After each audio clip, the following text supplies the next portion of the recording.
राजधानी में अपराध का ग्राफ लगातार बढ़ते जा रहा है और बढ़ते अपराध को लेके पटना पुलिस लाख दावा कर ले कि वो अपराध पर अंकुश लगा रहा है, लेकिन लगातार अपराधियों के हौसले बुलंद नजर आ रहे हैं। एक बार फिर गैंगस्टर अभिषेक वर्मा और मस्तू वर्मा को उसी तरह ठोक दिया गया है जिस प्रकार से मस्तू वर्मा पे कई गंभीर आरोप लगे हैं। 2018 का वो कांड होगा जब बीजेपी के बड़े नेता गुंजन खेमका की हत्या का आरोप मस्तू वर्मा पर लगा था। आज हम बात करेंगे मस्तू वर्मा की। बिहार में ऐसे कई अपराधी है जिनका बोलबाला रहा और उसमें एक मोस्ट वांटेड टॉप 10 में मस्तू वर्मा का सबसे पहले नाम लिया जाता है। अगर मस्तू वर्मा के आपराधिक रिकॉर्ड की बात कर ली जाए तो कई ऐसे मस्तू वर्मा पर आपराधिक रिकॉर्ड है जो विभिन्न धाराओं के तहत उस पर कई थानों में कांड दर्ज है। आपको हम बताना चाहेंगे कि मस्तू वर्मा पर जो तमाम जो मामले दर्ज है वो कई थानों में दर्ज है। अगर सबसे संगीन आरोप की बात कर ली जाए तो मस्तू वर्मा पटना सिटी का रहने वाला था और काफी कुख्यात अपराधी माना जाता था। पैसे लेके किसी के लिए किसी को ठोक देना मस्तू वर्मा के लिए आम बात थी। अगर मस्तू वर्मा के आपराधिक रिकॉर्ड की बात कर ली जाए तो तकरीबन 2010 से ही मस्तू वर्मा अपराध के जो रास्ते हैं उस पे कूदा था और कई बड़े क्रिमिनलों के साथ इसका साठगांठ रहा था। हम लगातार बता रहे कि मस्तू वर्मा पटना सिटी का रहने वाला था और पूरे नाम की बात कर ली जाए मस्तू वर्मा उर्फ अभिषेक वर्मा उर्फ मस्तू वर्मा के तमाम जो मामले दर्ज हैं वो पटना सिटी का रहने वाला था। चौक कांड संख्या 175/2004, 385, 386, 387, 307, 120। चौक थाना। अगर दूसरे मामले की बात कर ली जाए तो यहाँ पे जो 2008 में मामला दर्ज किया गया था, यहाँ धारा 302, 120 तमाम ये कांड संख्या है। चौक कांड संख्या तीसरे मामले की बात कर ली जाए तो 177/2009 का ये कांड संख्या। बेउर थाना कांड संख्या 55/2009 धारा 302। तो कई ऐसे मामले हैं जो मस्तू वर्मा पे दर्ज है। और पूरे मस्तू वर्मा की कहानी की बात कर ली जाए तो मस्तू वर्मा उस समय लाइमलाइट में आया था जब 2018 में आपको याद होगा कि बिहार के वैशाली जिले में बीजेपी के नेता गुंजन खेमका और सीधे तौर पे कहा जाए तो काफी बड़े बिजनेसमैन गुंजन खेमका की दिन दहाड़े हत्या कर दी गई थी। इस घटना के बाद लगातार बिहार में सुशासन के राज पर सवाल उठ गया था कि आखिर अपराधियों का मनोबल लगातार बढ़ते जा रहा था। और इसी कड़ी में कहीं ना कहीं इस हत्या के बाद अगर गुंजन खेमका की बात कर ली जाए तो गुंजन खेमका एक ऐसे व्यक्ति थे, एक ऐसे सफल बिजनेसमैन थे जिनका बिहार में अनेकों व्यवसाय था और बिहार के बड़े नेताओं के साथ उनका उठना बैठना था। और मुझे उस समय भी याद है कि 2018 में जब गुंजन खेमका की हत्या, जब वो कार से अपने फैक्ट्री से निकले थे, उसी समय पेशेवर अपराधी शार्प शूटर को बुलाया गया था और अंधाधुंध फायरिंग करके गुंजन खेमका की हत्या कर दी गई थी। गुंजन खेमका के आवास की बात कर ली जाए तो गुंजन खेमका का आवास पटना के ट्विन टावर गांधी मैदान के सटे वाले अपार्टमेंट में पड़ता था और वहां उनका शव लाया गया था। और तमाम बीजेपी के बड़े लीडर, बिहार के तमाम जो बड़े नेता थे, मंत्री, तमाम बीजेपी के प्रदेश अध्यक्ष सीपी ठाकुर, तमाम लोग पहुंचे थे और गुंजन खेमका के परिवार को सांत्वना देने का काम किया था। और गुंजन खेमका की जब हत्या 2018 में वैशाली जिले में हुई थी तब इस पूरे मामले को लेके बिहार के जो डीजीपी थे, बिहार की जो व्यवस्था थी उसकी किरकिरी हुई थी। लेकिन आज भी लगातार बदस्तूर बिहार की सत्ता पर 16 सालों से नीतीश कुमार काबिज है। लगातार नीतीश कुमार की तरफ से यह दावा वादा किया जाता है कि बिहार में जीरो टॉलरेंस है, अपराध से समझौता नहीं किया जाएगा।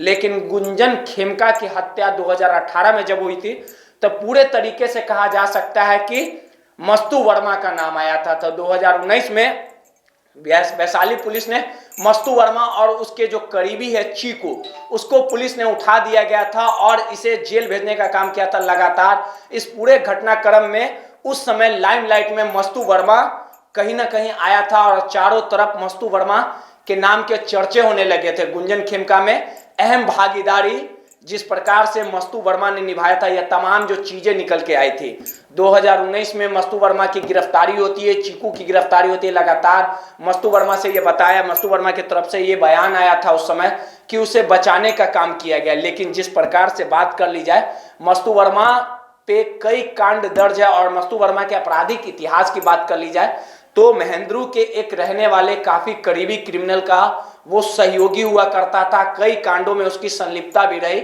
और सीधे तौर पे अगर मस्तू वर्मा के आपराधिक इतिहास की बात कर ली जाए तो चौक, बेउर, खाजकला, ये तमाम थाने हैं जहां पे 302 का मुकदमा जो मस्तू वर्मा है उस पे दर्ज है। और उसके बाद मस्तू वर्मा बेल पे जेल से छूट के आया था। और लगातार जिस प्रकार से मस्तू वर्मा के उठने बैठने की बात कर ली जाए तो आप मस्तू वर्मा के प्रोफाइल सोशल मीडिया फेसबुक पे अगर नजर डालेंगे तो कई बड़े नेताओं के साथ उसकी तस्वीर है। रविशंकर पूर्व केंद्रीय मंत्री की बात कर ली जाए, रामकृपाल यादव की बात कर ली जाए, ये तमाम उन लोगों के साथ उसके तस्वीर सोशल मीडिया पे है। और जिस प्रकार से मस्तू वर्मा के आपराधिक इतिहास की बात कर ली जाए तो मस्तू वर्मा किसी को उठाना, किसी की हत्या करना, सुपारी, ये तमाम गंभीर आरोप जो है वो मस्तू वर्मा पर लगाए जा चुके हैं। 2008 की बात कर ली जाए तो 2008 में लोहानीपुर के एक व्यवसाय पे हत्या का आरोप भी मस्तू वर्मा पर लगा था। और 2003 के घटना की बात कर ली जाए, साल वो 2003 होगा जब मस्तू वर्मा पे गोलीबारी हुई थी पीएनटी कॉलोनी पे।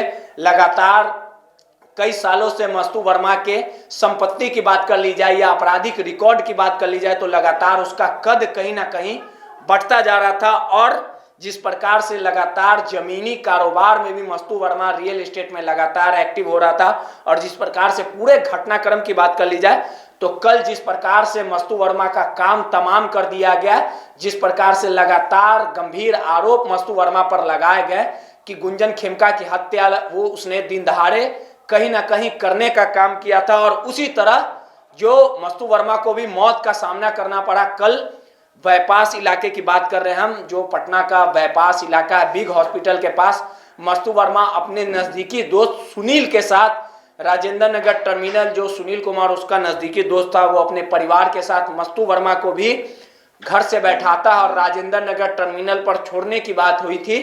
पहले से घात लगाए अपराधी लगातार मस्तू वर्मा पे रेकी कर रहे थे, मस्तू वर्मा का काम तमाम करना चाह रहे थे, लेकिन लगातार वो असफल हो जा रहे थे। और जिस प्रकार से मस्तू वर्मा पे को जो मौत के घाट उतारने के लिए जो पेशेवर अपराधी लाए गए हैं वो सीधे तौर पे ये मंशा जाहिर थी कि उनका शार्प शूटर के द्वारा ही पूरी घटना को अंजाम दिया गया।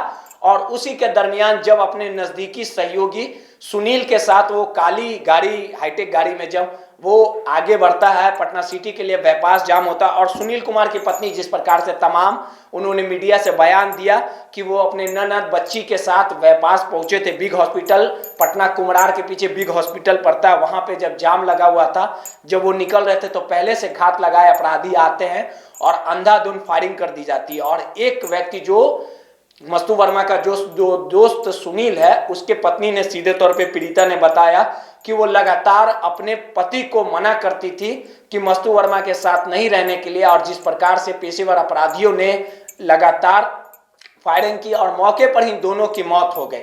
ये तमाम घटना को अंजाम देने के बाद घटनास्थल पर तमाम पुलिस के आला अधिकारी, पटना के एसएसपी उपेंद्र शर्मा पहुंचते, मामले की जांच की जाती है। और जिस प्रकार से मस्तू वर्मा का काम तमाम किया गया, मस्तू वर्मा के आपराधिक रिकॉर्ड की बात कर ली जाए तो गुंजन खेमका हत्या के बाद ही मस्तू वर्मा का नाम सबसे ऊपर आया था। मस्तू वर्मा पे भी कई बार कातिलाना हमला किए गए, पीएनटी कॉलोनी में गोलीबारी की गई थी, लेकिन जिसमें मस्तू वर्मा बाल बाल बच गया था। लगातार अपराधियों के रडार पे मस्तू वर्मा था। और मस्तू वर्मा की बात कर ली जाए तो मस्तू वर्मा ने एक व्यक्ति की हत्या पटना साहिब के पास की थी, विकास सिंह जिस प्रकार से नाम आ रहा है, तमाम जो ये चीजें बातें निकल के आ पा रही है। लगातार कई बार पुलिस के शिकंजे में भी मस्तू वर्मा आ गया था। लेकिन जिस प्रकार से लगातार मस्तू वर्मा के आपराधिक रिकॉर्ड के बारे में हम आपको बता रहे थे कि पटना के मोस्ट वांटेड अपराधियों में मस्तू वर्मा की चर्चा होती थी।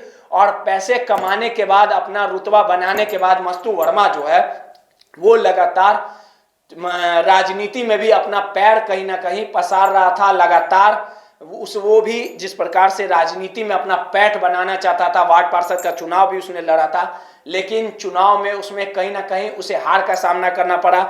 जब गुंजन खेमका की हत्या हुई थी काफी लाइमलाइट में जो मस्तू वर्मा है उसका नाम भी आया था। और ये पूरे घटनाक्रम देर शनिवार की है। इस घटना के बाद सीधे तौर पे पटना पुलिस के जो मंसूबे हैं, पटना पुलिस के जो दावे वादे हैं, वो भी कहीं ना कहीं खोखले साबित हो रहे हैं। और जिस प्रकार से पटना के जो वर्तमान एसएसपी हैं उपेंद्र शर्मा के टर्म की बात कर ली जाए तो कई ऐसे मामले हैं जो अपराधियों ने कहीं ना कहीं चुनौती देने का काम किया है। रुपेश हत्याकांड जो इंडिगो के मैनेजर थे, उस मामले को भले ही उपेंद्र शर्मा ने सुलझा दिया हो, काफी हाई प्रोफाइल मामला था। और गुंजन खेमका की बात कर ली जाए तो गुंजन खेमका के बाद ही मस्तू वर्मा का नाम जो है वो काफी टॉप 10 अपराधियों में होने लगा था। और कई थानों में, पटना के कई थानों में मस्तू वर्मा के मामले भी दर्ज है, 302 का भी मुकदमा दर्ज है। कई बार मस्तू वर्मा जेल का हवा भी खा चुका और कई नामी गिरामी अपराधियों के साथ उसका साठगांठ भी रहा है। और सीधे तौर पे कहा जा सकता है कि बुरे काम का बुरा ही नतीजा होता है। जिस प्रकार से गुंजन खेमका हत्या में मस्तू वर्मा का नाम आया था, जिस प्रकार से गुंजन खेमका की हत्या की गई थी, बिल्कुल उसी तरह मस्तू वर्मा की भी हत्या की गई है। लगातार रियल एस्टेट का भी काम मस्तू वर्मा करने लगा था। मस्तू वर्मा की हत्या कर दी गई है और उसके साथ सुनील की भी हत्या कर दी गई है। लगातार पुलिस इस मामले को लेके एसआईटी टीम का गठन किया गया। इस पूरे घटनाक्रम में जो ईस्ट एसपी हैं जितेंद्र कुमार, उनको भी हमने फोन लगाने की कोशिश की थी और तमाम घटना के बारे में जानकारी जाननी चाहिए थी कि आखिर ये पूरा जो घटनाक्रम हुआ है इसको लेके आखिर कौन शूटर का उपयोग किया गया था, आखिर वो कौन शूटर थे, आखिर कहां से शूटरों को बुलाया गया था। ये तमाम चीजें जो है